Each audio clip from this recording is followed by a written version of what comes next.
प्रगत coaching classes के YouTube channel पर आपका स्वागत करते हैं। आज के वीडियो में हम लोग क्लास 12 की मैथ पढ़ेंगे, जिसमें हमने लिया है वेक्टर। वेक्टर में 10 भी हम लोग पढ़ रहे थे, प्रश्न नंबर 8 तक पढ़ा था। आज हम लोग पढ़ेंगे प्रश्न नंबर 9। प्रश्न नंबर 9 में है प्रश्न नंबर 9 में पढ़ेंगे किसी बिंदु पर लगे बल। किसी बिंदु पर लगे बल परिमाण तथा दिशा में वर्ग। परिमाण तथा दिशा की बात किया तो समझ लीजिए यह वेक्टर का प्रश्न है। वर्ग ABCD की भुजा AB क्या बनाएगा? वर्ग बनाएगा। वर्ग बनाएगा जिसमें परिमाण ABCD, इसमें क्या दिया? वर्ग ABCD की भुजा AB 2BC 2CD DA तथा विकर्ण DB द्वारा निरूपित है, तो सिद्ध कीजिए कि बल समूह संतुलन में है। आखिरी की लाइन इंपॉर्टेंट है। बल समूह संतुलन का मतलब होता है दिए गए बलों का परिणामी योग, यानी कि परिणामी बल शून्य हो जाए तो बल समूह संतुलन में होगा। ठीक, क्या कह रहा था आखिरी में? कह रहा कि सिद्ध कीजिए कि बल समूह संतुलन में है। बल समूह का मतलब ABCD के साथ जो भुजा लगी है इन सब का योग कर दीजिए। AB 2BC 2CD DA तथा विकर्ण DB का योग कर लीजिए वेक्टर के फॉर्म में जा करके, उसका योग शून्य आ जाए तब हम सिद्ध हो जाएगा, सिद्ध कर लेंगे कि दिए गए बलों का परिणामी शून्य है। ठीक, तो सबसे पहले जैसे कह रहा है वैसे आप चित्र बना लीजिए। सॉल्यूशन में क्या करेंगे? सॉल्विंग सबसे पहले एक वर्ग बनाइए। वर्ग बनाएंगे, वर्ग बनाइए। कैसा वर्ग? A B C और D। यह क्या हो गया आपका? ABCD एक वर्ग बन गया। अब देखिए भुजा, भुजा कैसा? AB, तो A से B की तरफ तीर। फिर 2BC, तो B से C की तरफ तीर। 2 से मतलब नहीं है अभी तो आपको डायरेक्शन दिखाना है। फिर CD, C से D की तरफ। फिर DA, D से A की तरफ। और फिर DB, D से B की तरफ। विकर्ण है ना, DB आपका विकर्ण है, ये दिखा है विकर्ण DB, तो और चित्र में भी दिख रहा है D से B की तरफ विकर्ण बनेगा। क्या बनेगा बेटा? DB बनेगा। ये तो चित्र बन गया, इतना तो हो गया। अब यहाँ थोड़ा सा और समझ लीजिए काम की बात। वो ये है भैया कि इसमें देखिए दिशा दोनों, देखिए सम्मुख भुजाएं तो बराबर हैं। वर्ग है, वर्ग में सभी भुजा बराबर, तो क्या करेंगे? AB बराबर होगा DC के, लेकिन दिशा देखिए दोनों की विपरीत है, तो AB बराबर होगा -DC के या DC बराबर होगा -AB के। किसी में भी माइनस लगा सकते हैं आप। ऐसे ही BC बराबर होगा, भुजा BC बराबर भुजा AB के, लेकिन दिशा जब आप लेंगे वेक्टर तो एक भुजा निगेटिव हो जाएगी, क्योंकि दिशा जो चिन्ह है इसमें जो साइन है वो परिवर्तित है। ठीक, चलिए अब क्या करेंगे? सिद्ध करना हमको बलों का परिणामी शून्य, तो सारे बलों को जोड़ दीजिए। बल कौन सा है? भुजा। भुजा कौन सी है? AB। अगर संतुलन में होगा तो शून्य हो जाएगा। 2BC plus 2CD plus DA plus DB, विकर्ण भी जोड़ा जाएगा, जो भी दिया रहेगा सबको जोड़ेंगे। तो क्या लिखेंगे? AB को AB ही रहने दीजिए, प्लस 2BC रहने दीजिए, प्लस यहां देखिए CD 2CD, C से D की तरफ आइए। CD किसके बराबर होगा? CD अगर वेक्टर लगा देते हैं, CD बराबर होगा -BA के या -AB के, या DC कह लीजिए, चाहे जो बोल लीजिए। अगर CD बोले तो -AB कह सकते हैं, DC बोले चाहे जो कर लीजिए। ठीक, C से D की तरफ आए हैं तो BA कहिए, या D से B की तरफ चल रहे हैं तो DC कह लीजिए, DC कह लीजिए, CD कह लीजिए, कुछ भी। CD बराबर हो जाएगा -AB। CD बराबर क्या लिखेंगे आप? -AB हो जाएगा। ऐसे ही यहाँ पे DA बराबर हो जाएगा, DA इक्वल टू लिखा जाएगा vector DA equal to minus कितना? -BC, minus vector BC। चलिए वैल्यू पुट करते हैं। CD की वैल्यू कितना है? -AB, vector -AB। सब पे वेक्टर भी रहेगा भाई, वेक्टर जरूर लगाएंगे, वेक्टर नहीं लगाएंगे तो गड़बड़ हो जाएगा।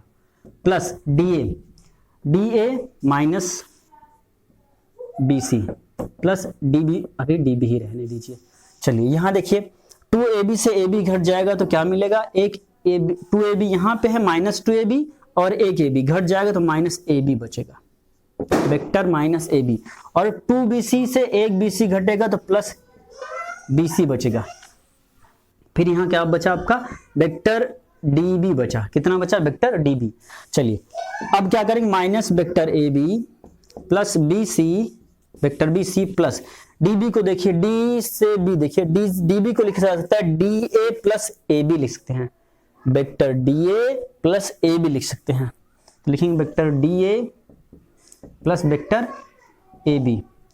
अब देखिए ए बी से ए बी आपका घट जाएगा, बचेगा वेक्टर बी सी और प्लस डी ए। हमने क्या कहा था, अगर बल संतुलन में होगा तो शून्य आना चाहिए, शून्य आना चाहिए, शून्य लाइए, क्योंकि सिद्ध करना है, सिद्ध करना तो समझ लीजिए आपको शून्य आएगा ही, तभी बल संतुलन में होगा। नियम होता है जब सभी बल संतुलन में होंगे तो उनका परिणामी बल शून्य होगा। तो शून्य करने के लिए देखिए वेक्टर बीसी और देखिए डीए की वैल्यू, डीए बराबर होगा माइनस बीसी के, डीए बराबर होगा माइनस बीसी के, डीए बराबर ये हमने एक बार भी लिखा, D H equal to minus B C, vector D H equal to minus B C, ये कट जाएगा तो शून्य आ जाएगा। आप नीचे आखिरी में लिख सकते हैं कि दिए गए बलों का परिणामी शून्य है अतः बल समूह संतुलन में है। दिए गए बलों का परिणामी बल शून्य है अतः क्या होना चाहिए, अतः बल समूह संतुलन में है, अतः बल समूह संतुलन में है। और समझ लीजिए वेक्टर आपका मोस्ट इंपॉर्टेंट है, 10 से 15 नंबर पूछा जाता है और बहुत ही सरल है, समझ के रखिए। आपको ये समझ लीजिए कि चित्र की जरूरत नहीं पड़ती, लेकिन हम चित्र बना लिए क्योंकि आपको ये भी तो चेंज करना है ना, क्योंकि दिशा उषा आपको इसी से पता चलेगा ना। कुछ सवालों में चित्र की जरूरत नहीं पड़ेगी लेकिन कुछ में जरूरत पड़ती है। ठीक, ये सवाल नंबर थी आपकी 9 में फिर से रिपीट कर दें, ध्यान से देखिए। ये वर्ग है, वर्ग में चारों भुजा बराबर, तो वर्ग ए बी सी डी था जिसमें आपको जो भुजा दी गई थी A B 2bc 2cd D A तथा विकर्ण, इन सभी को जोड़ दीजिए तो सिद्ध हो जाएगा बलों का बल परिणामी जो है बल समूह संतुलन में है। अर्थात बलों को जोड़ दीजिए, जोड़ने जब आप जोड़ेंगे तो इसमें एक ध्यान रखना है कि कौन सी भुजा किससे घटेगी, उसके लिए आपको ये यूज करना पड़ेगा। सम्मुख भुजाएं या सम्मुख भुजाएं बराबर होती हैं लेकिन चिन्ह विपरीत है तो दिशा बदल जाएगा तो चिन्ह विपरीत, ये आप ऐसे कर लेंगे। ठीक, चलिए इसके बाद पहुंचते हैं सवाल नंबर कि एक समतल में 4 बिंदु हैं, ए बी सी डी हैं, तो vector A B plus vector B C plus vector C D plus vector D A का मान ज्ञात कीजिए। Find the value of vector A B plus vector B C plus vector C D plus vector D A. कहां पर, एक समतल पे हैं। तो समतल के लिए हम लोग हमेशा चित्र इस तरह बनाएंगे, एक लाइन खींच लेंगे और यहाँ पे आपको 4 बिंदु दिए गए हैं। तो पहला बिंदु यहाँ रख लीजिए, ए रख लीजिए, दूसरा बी रख लीजिए, उसके बाद तीसरा सी रखिए और फिर अंत में डी रख लीजिए। ये 4 बिंदु समतल में हो गए, ठीक है ना।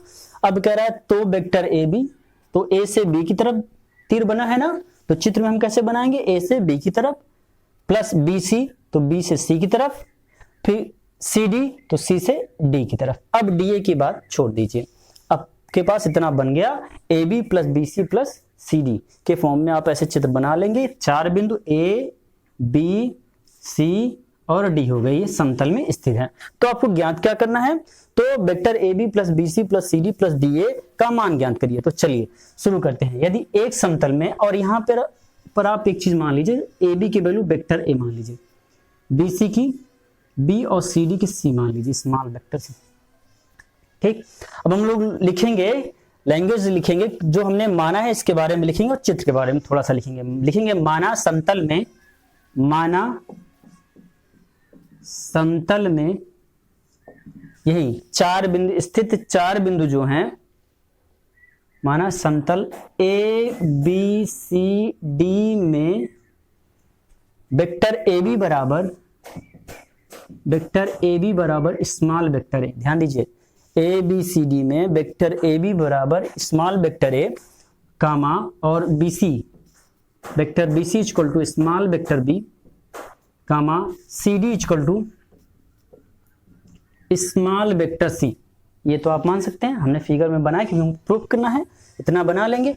अब चलेंगे प्रश्नानुसार या चित्र के, जो आपको प्रूफ करना है। तो लिखेंगे कि A B plus B C plus C D इतने का योग कर लीजिए। ध्यान दीजिए, हमको क्या ज्ञात करना है, 4 टू पद है ना, तो 3 को लिए ए बी बी सी और सी डी, इन तीनों का योग निकाल लेते हैं, बाद में डी ए का योग निकालेंगे, निकाल के दोनों का योग जोड़ देंगे तो पूरे की वैल्यू प्रताप मालूम हो जाएगी हमको।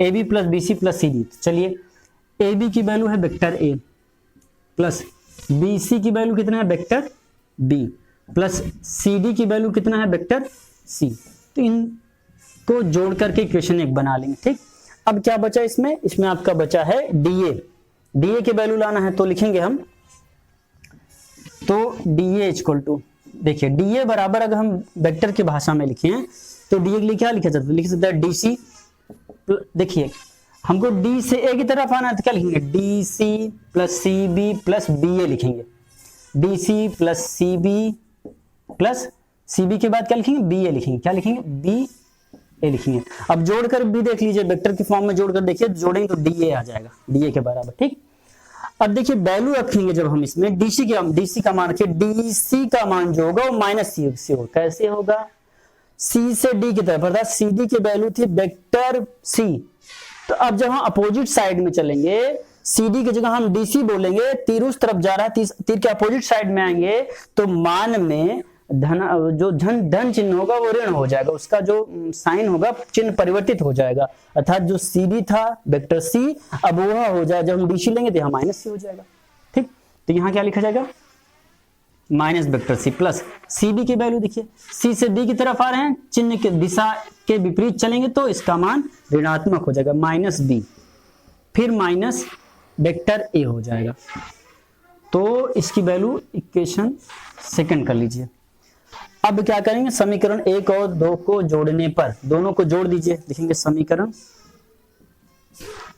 1 प्लस 2 से, समीकरण 1 और 2 को जोड़ने पर, जोड़िए, दायां पक्ष की तरफ बायां पक्ष की तरफ जोड़ेंगे, तो लिखेंगे A B plus B C plus C D plus D A, ये जुड़ा प्लस ये जुड़ेगा।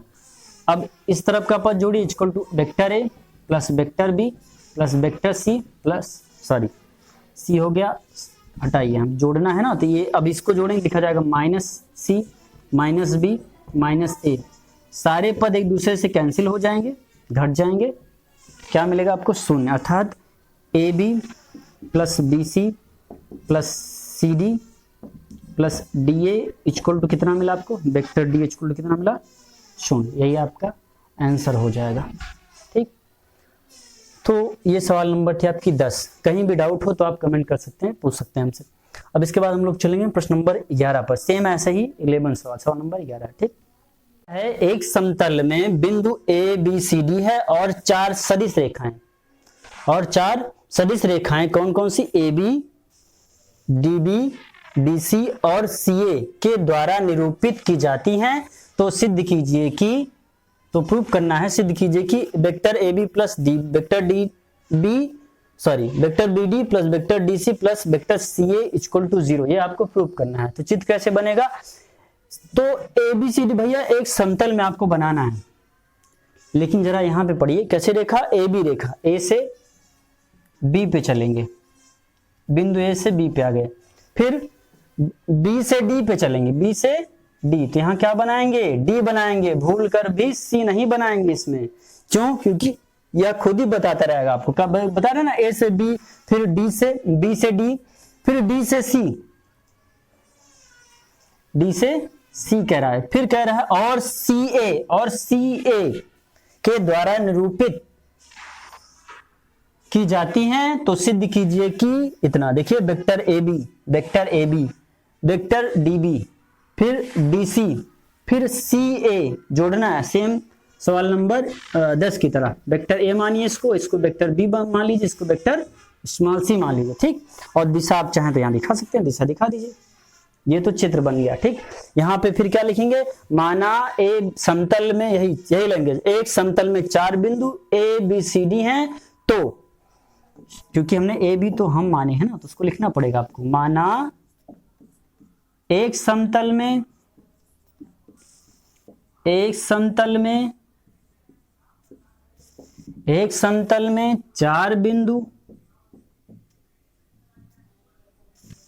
4 बिंदु ए बी सी डी हैं, ए कामा बी कामा सी और डी हैं ना भैया। तो vector A B equal to, जैसे सवाल नंबर 10 में लिखे थे, vector A B equal to small vector A तथा vector B D equal to small vector B तथा B D equal to small vector B comma D C equal to vector D C equal to small vector C, यह लिख लेंगे। उसके बाद अब आप क्या करेंगे, यह 3 ठो शुरुआत के तीनों पर A B plus B C plus C D जोड़ दीजिए। तो भैया क्या लिखेंगे,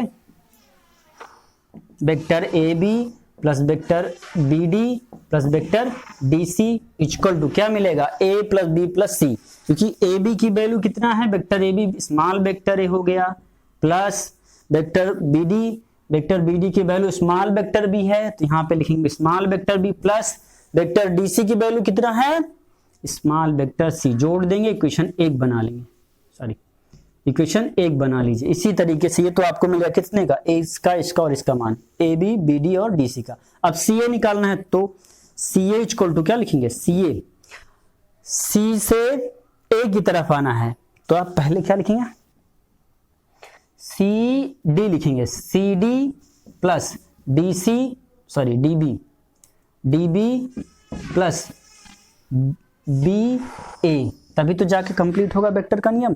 सी से ए, देखो शुरू में सी आखिरी में ए और बीच बीच में जोड़ने वाला पद मिल गया। ठीक, चलिए वैल्यू रखते हैं। सी डी का मान भैया, सी डी का मान हो जाएगा माइनस सी। हमने बताया था जब भी आप चिन्ह के विपरीत दिशा में चलेंगे तो वैल्यू जो होगी ऋणात्मक हो जाएगी। ये जो आपका वेक्टर सी है वो माइनस वेक्टर सी हो जाए, क्यों, क्योंकि हम सी से डी की तरफ आ रहे हैं, तो यहाँ क्या हो जाए, C D equal to minus vector C. ऐसे ही डी से बी की तरफ आएंगे तो वेक्टर यहाँ पे क्या लिखा जाएगा, वेक्टर माइनस वेक्टर बी फिर माइनस वेक्टर ए। इक्वेशन कौन सा बनेगा, सेकेंड। समीकरण 1 और 2 को जोड़ने पर, क्यों, क्योंकि अलग अलग टुकड़े में हमने मान निकाला, 3 मान ऊपर निकाला इक्वेशन फर्स्ट में, एक सी ए की वैल्यू इक्वेशन 2 में। अगर हम इक्वेशन 1 और 2 को जोड़ दें, समीकरण 1 और 2 को जोड़ने पर, adding equation first and second, then we get this value. ठीक, तो लिखेंगे समीकरण 1 तथा 2 को जोड़ने पर चल भैया जोड़ते हैं। जोड़ने में आप ध्यान रखेंगे दायां पक्ष में जुड़ेगा, बायां पक्ष में जुड़ेगा, LHS RHS की तरफ ये जुड़ेगा भैया। लिखा जाएगा vector A B plus vector B D plus vector D C plus C A equal to कितना, ये वाला पद, vector A plus vector B plus vector C plus, यहाँ पे माइनस माइनस माइनस है तो यहाँ पे आप भैया माइनस लिखेंगे, माइनस सी माइनस बी माइनस ए, सबका योग कितना हो जाएगा, घट जाएगा, ये सब घट जाएंगे, शून्य आ जाएगा।